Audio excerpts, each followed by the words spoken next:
Hi everyone, I'm Sostine. Welcome to my channel. Today I'm going to talk to you about the making of the strawberry dress.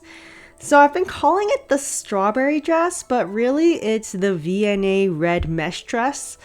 If you've ever been to the Museum of Victoria and Albert in London, and I highly suggest that you go someday, you will walk in at some point and see a very petite dress made for a very petite person like me. I bet I could fit into that dress. And it is made of the finest red silk netting. It's like spider web. It's so soft, and it has this decadent chenille green embroidery on it in the shape of roses, and it's been on my to make list forever and ever, and I finally decided to just go ahead and make it. Elspeth, come on up. Okay. I've wanted to make this dress for about 5 years now, and I finally decided to just bite the bullet and do it. Mostly because I had an embroidery that I really wanted to do on it. Basically, if you look at the original dress, it has this beautiful green chenille embroidery, and it's got some flowers on it. It has some roses along the bottom. It's gorgeous. I really didn't want to do another rose embroidery dress though, mostly because I've done so many roses and other flowers. I want to do something a little bit more whimsical. And around this time, two things happened. One, I just happened to digitize strawberries from this different purse that I found from the 1830s, and Frock Ups sent this to me, and I was like, holy crap, these strawberries are adorable. So I digitized that, and if you're kind of curious about how I digitize, it's a method of painting and programming embroidery on a computer. So I did that. I do have a video talking about how to digitize. I say boring. The process itself is really fun to me, but I can't imagine that as someone watching it, it's not terribly interesting. It's got like no views on it, but if that process interests you, it's there. Anyways, I had this and I started putting these strawberry motifs on everything, and I was just like, I want to make the red dress. And at the same time, the strawberry dress went viral. I started thinking I really could just put strawberries on it and it would look amazing. And I think I'm going to do that because I don't really love the roses. There's roses on everything from this era, and I just kind of wanted something different, something a little bit more whimsical, something a little bit more me. And then suddenly the strawberry dress goes viral. I have these strawberries available, and it was too perfect. I couldn't resist. So I ended up making this dress in strawberry.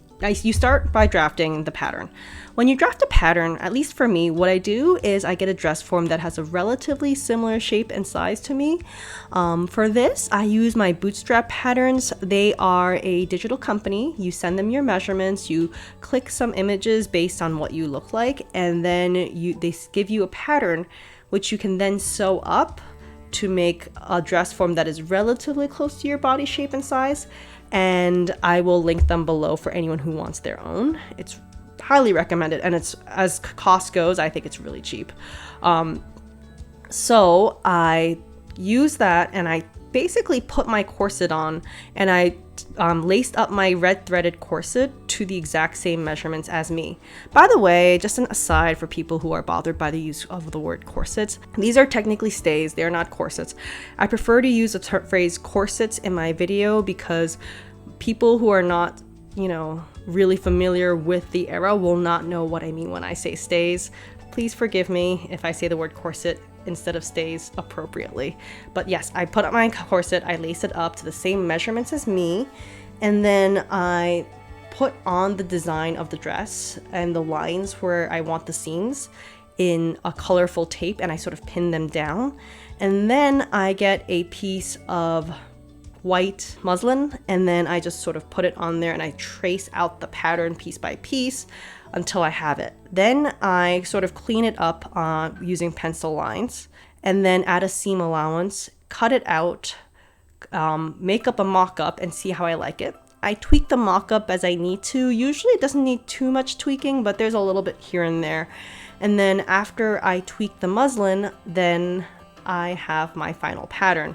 I add all the seam allowances where I need to, and voila, I have a pattern. It's honestly the most stressful part. I wouldn't say it's hard. It's just really stressful for me emotionally, and I really only do it on like days off or when I'm not tired. I have 3 different levels of activity: tired activities, not tired activities, and medium activities. That's definitely like I need to be not tired to do that. So after I did that, I scanned in the pieces that needed to be digitized, and on my computer screen, I got those pieces and I shaped the embroidery to it. Train got that for like something like a frock coat or something where there's embroidery along a lot of delicate edges. You do a lot of it, but for this one, really, I only needed to do that for the train. Otherwise, I just sewed up some non-specific patterns and then just put them together. So anyways, after I had the pattern, I started embroidering on my machine. If you look at the original is a fine silk mesh. It's a silk netting. It's literally net. It's like fishnet. It's like so fine. And it's made out of silk. And this was really popular at that time because machines had just figured out how to do it. So it was really popular. And now you can't really get this silk netting. You can buy silk netting from certain places, but I was able to find it for like $120 a yard. And I would have needed about 8 for this dress, so it was just impossible. Like I cannot spare that. So what I ended up doing is I used silk georgette. I used silk georgette from a site called Silk Baron. Their georgettes are strong enough for me to handle my embroidery, which really is all I ask, and it's actually pretty tough considering that my embroidery is 140 stitches per square inch. Highly recommended. And I just started embroidering. You know, I started with the front panel, and then I did strips to use along the edging here. Then I did the shoulders, and then I did the front of the skirt, the back of the skirt, and then the other back of the skirt. Thing about embroidering on silk georgette. The way that you embroider on silk georgette is that you use interfacing or stabilizer. You need stabilizer when you're embroidering on such like thin, flimsy fabrics, or else the fabric will absolutely tear while the embroidery machine is stitching it out. So for mine, I used a double layer of dissolvable interfacing, and then afterwards I trim off the excess stabilizer, and then I dunk it in water, and the whole thing just washes off. It's incredible. I kind of like that because just doing a single wash for a lot of pieces, because what that does then is there's still a little bit of that starch in the fabric, so the fabric is magically starched. If you need it to be less starched, like it needs to be nice and soft, like around the neckline, that is, you know, a straight piece that needs to be able to bend. For those pieces, I actually dunk in water for about an hour. Then I rinse off the excess water, dunk it in water again, and rinse and kind of let it sit in water for another hour. And what that does is after about 2 different cycles of just rinsing in water and then letting dry and then rinsing again, it gets rid of all that excess starch and it's nice and flimsy. So it was really easy to sew with the flimsier pieces up on the neckline, but the stiffer pieces like on the skirt really helped keep the shape of the embroidery intact. So, and another thing, if you are drying it, after you dry it, all the embroidery, the shape kind of like shifts a little bit during the wash and dry. So remember to iron it. It will both soften your embroidery and then give it the shape that you actually want. After I did that, I started stitching out the bodice. So initially I cut out the inner gown because if you look at the original V&A dress, it's actually that fine silk netting, but of course you don't just wear silk netting. You wear it on top of an undergown, and their undergown was white. Apparently the original undergown was like a red silk taffeta, and it was so destroyed by time because taffeta shatters with age. So it was this beautiful red silk taffeta, and they have some images of how they imagine this dress would look, but I really like it on the white, to be completely honest. So I chose to make mine with a white underdress. And originally I was planning on having a completely separate underdress and a completely separate overdress, and the moment I started stitching it out, it was just not gonna work. So what I ended up doing was cut the muslin, cut a piece of fabric to go on top of the muslin, flatline the muslin to the silk georgette, then cut out the excess silk georgette, and then that leaves you with the proper piece with the silk georgette attached. So then I started sewing the dress together, and I initially just did a nice seam along machine seam on everything. I use my brother's Soprano.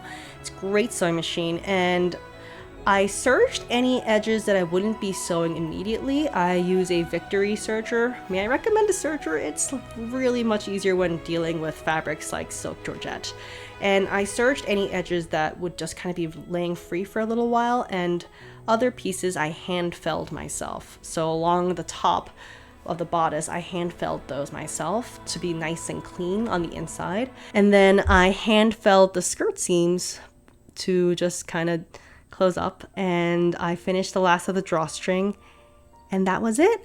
I was done. With no further ado, this is me putting on the dress. So the first thing I always do is I start with the hair. For Regency hair, I'm actually gonna go for kind of a made up 1810s look. I use a lot of fake hair pieces, so I initially start with this little comb that has a little bit of foam on it that kind of gives me a little bit of volume up there. I will be adding additional hair because my bangs are not quite thick enough to hide the entire hairpiece, but I use 2 bobby pins crisscross in the back in order to keep that hairpiece down. And then I get the rest of my hair and I just make a little bit of a knot in the back. It doesn't have to be very neat, it's all going to be covered. So use a couple of bobby pins just to kind of make sure it stays in place. After that, I use a fake hair piece. This is just a little $15 piece that I got off of eBay. It's really just kind of cheapo, but it works really well. I put that in the back and there's combs in it that keep it in place. And then I get my fake bangs. My fake bangs are from Jenny LaFleur. There's other people who make them. I really like my pieces. They come in 2 parts. They have little combs in it that I could just kind of clip into my hair. And it works really nicely. Now, I know this is kind of like quasi-Regency, but then the moment that I add a little bit of rayon ribbon, I just knot it in 2 knots around my head, going twice around the hairstyle, once in the front and once towards the back. Boom.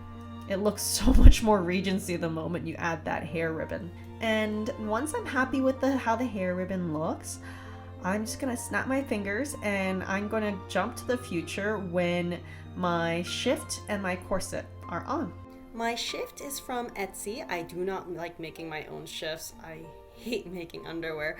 So my shift is from Etsy, it's called A Shop Beyond Time. I'll link that below.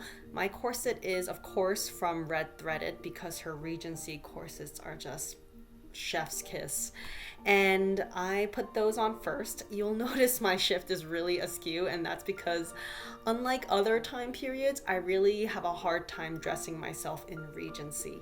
Regency, I literally have to put the corset on backwards, lace myself in, and then twist it. So the shift does get really askew by doing that, but no one's gonna see it except for, you guys.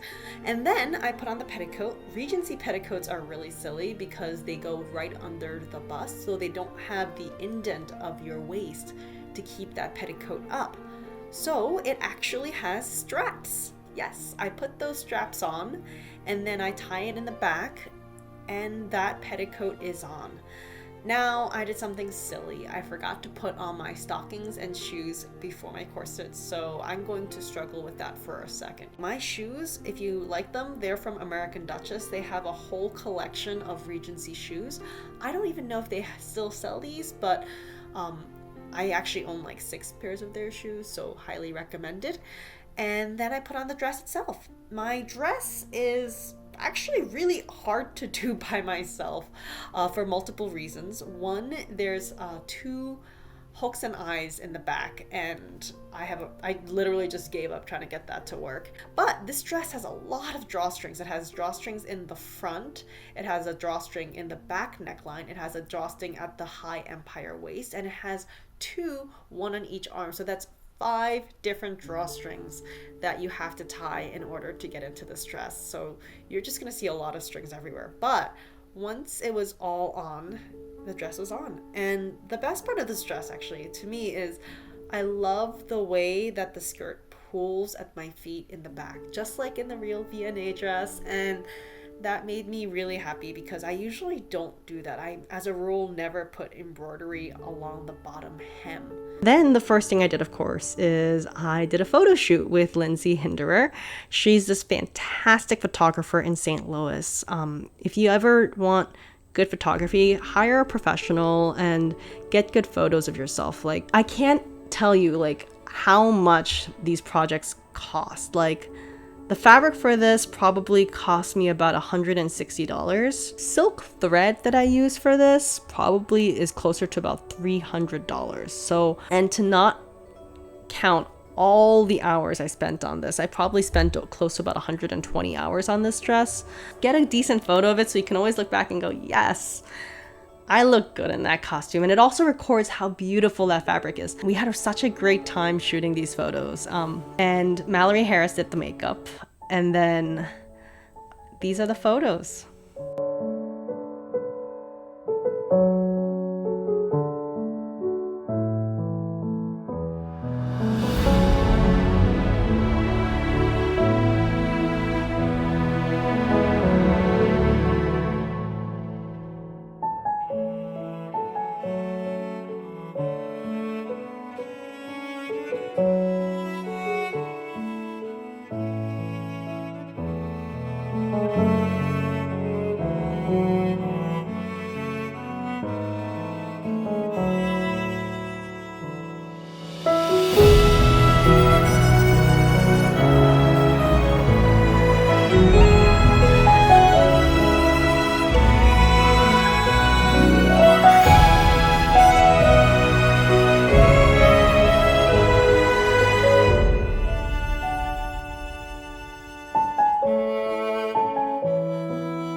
Anyways, thank you so much for watching my channel.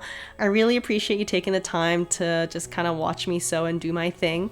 If this interests you, I am going to be releasing videos monthly, if not more frequently, but for now monthly, at least until the pandemic ends and I get more consistent childcare. So thanks for watching, and I'll see you next time.